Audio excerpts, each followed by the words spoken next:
If you're just getting started with music or streaming and you're looking to buy your first audio interface, but you want to jump over those entry-level interfaces and get yourself a pro quality unit that you won't have to upgrade later, I'm going to show you why the Motu Ultralite Mk5 could be the last interface you'll ever need to buy. We'll talk specs, do a latency test, and a vocal test, so let's not waste any more time and get into today's video.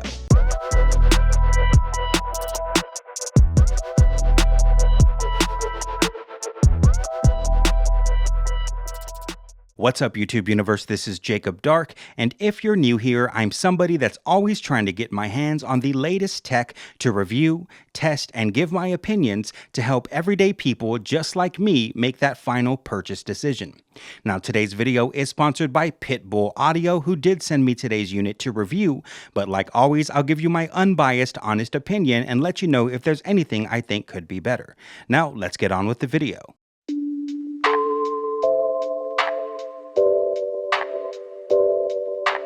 The Motu Ultralite Mk5 is a $595 24-bit 192K USB-C powered audio interface compatible with USB 2.0, 3.0, Windows, Mac, and iOS. What's that?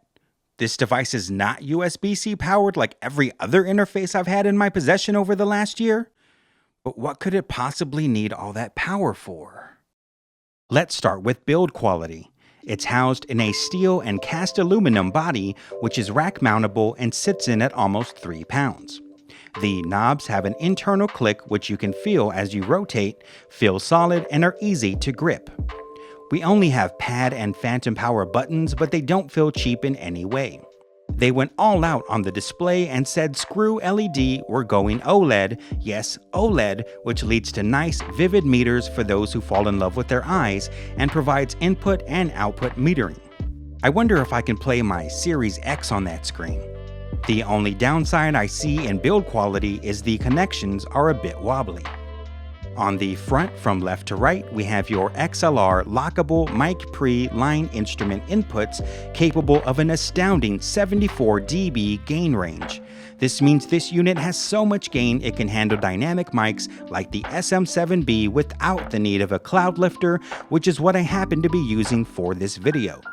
As with any interface, as long as you're not maxing out your gain and properly setting your input level in your DAW, I prefer about -10 to -12 dB, noise won't be an issue. Honestly, between my PC, my Aperture C120D fans, the birds outside, people upstairs walking around, dogs barking, any noise you encounter is likely coming from your room. Next, we have your headphone monitor volume knob, which switches functions when clicked and also powers down the unit when held. Below that is your headphone output, which delivers 118 dB dynamic range and sounds great to my ears with my Audio-Technica ATH M50Xs. It definitely has the punch I found lacking in other interfaces. We then have your mic gain knobs, which are also used to access the menu. Click the right knob marked Select, and you can access your sample rate, clock source, digital inputs, enable MIDI and see information like your IP address and serial number, as well as reset your device. Clicking the left knob labeled Back exits the menu. Under those knobs, we have your police-inspired red and blue pad and phantom power buttons, two colors I don't want to see when driving. And last but definitely not least, we have your OLED display, which I'm still hoping I can run my Series X at 120 Hz on. Let's do a quick rundown of the back of the unit from left to right and see if I can do this in one breath. We have your DC power connection to connect to your wall, your USB-C connection to connect to your computer, a MIDI input and output to connect instruments, optical and SPDIF ins and outs for digital devices. Guess not. 10-line outs for monitors or analog gear, and 6-line inputs for analog devices like pre's and compressors. Now, I'm not trying to knock other interfaces, but oftentimes I'll see 2 ins, 2 outs, a USB-C port, and either MIDI or SPDIF, and that's it. What it all comes down to is this. If all you need is to connect a microphone, a set of headphones, and a pair of studio monitors, this device has got you covered.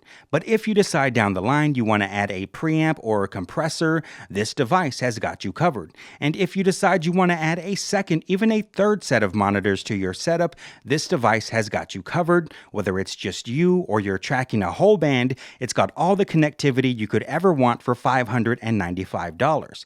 To put that in perspective, let's compare it to a much higher priced unit with similar features. Let's take a quick look at the Focusrite 8 Pre versus the Ultralite Mk5. The 8 Pre retails at $899 while the Ultralite is $595. The 8 Pre has 18 inputs, 20 outputs, while the Ultralite has 18 inputs and 22 outputs. The 8 Pre's preamps have up to 57 dB gain range, while the Ultralite has up to 74 dB gain range. The 8 Pre's line outputs have a dynamic range of 118 dB, while the Ultralite has 125. Get the picture? With the updated ESS Sabre DACs, there's absolutely no reason why you can't get pro-level results out of this device. But specs aren't everything. How does it run and how does it sound?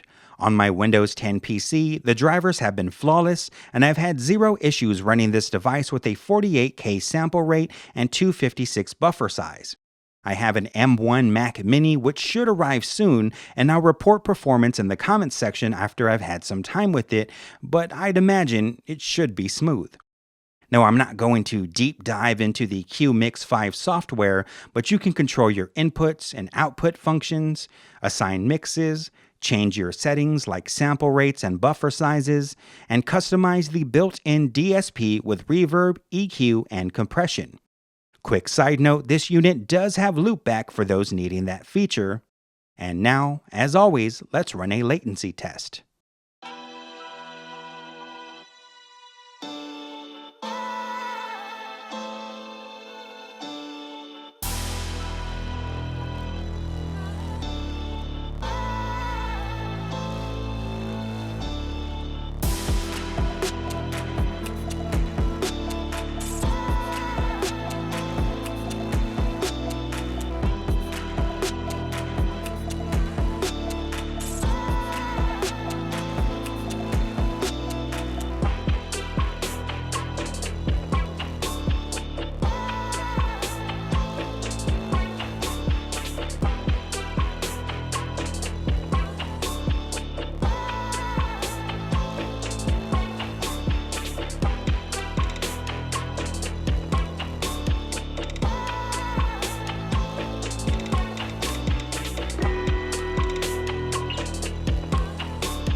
And now, the most important test of them all, how does it sound to my ears?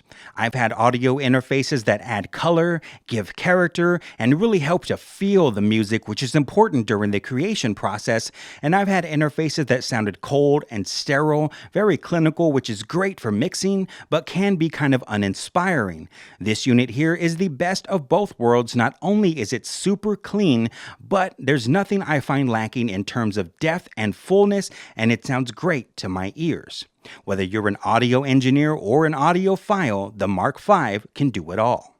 Even though this entire video is being tracked with my SM7B straight into the pre's, let's do a vocal test. No EQ, no compression, just straight raw vocal. Last night was the first night of the NFL draft, and I couldn't be more thrilled with our first pick. If you're a longtime follower of my channel, you'll know that I'm a die-hard Philadelphia Eagles fan, and let me tell you, draft picks have not been one of our strong suits. Now, from the get-go, my mind was always, please get Devontae Smith, and what do you know, of all the teams we traded picks with, it's the freaking Cowboys to move up 2 spots and get our guy. Now Jalen Hurts has a weapon he's already familiar with as they played together at Alabama. We just need some time and attention to that O-line and secondary, and hopefully, once again, those Eagles will fly, Eagles fly. The only thing I'd like to see from Motu is all of the connectivity offered in this unit, but in a console-style desktop form factor with a big knob and buttons to switch between monitors with all the connections in the back. That's just personal preference, but it would be amazing for those of us without rack mount setups. All things considered, this unit is all you could ever ask for in an audio interface. If you've got the budget, you can stop focusing on which one to buy and start doing what really matters, making music.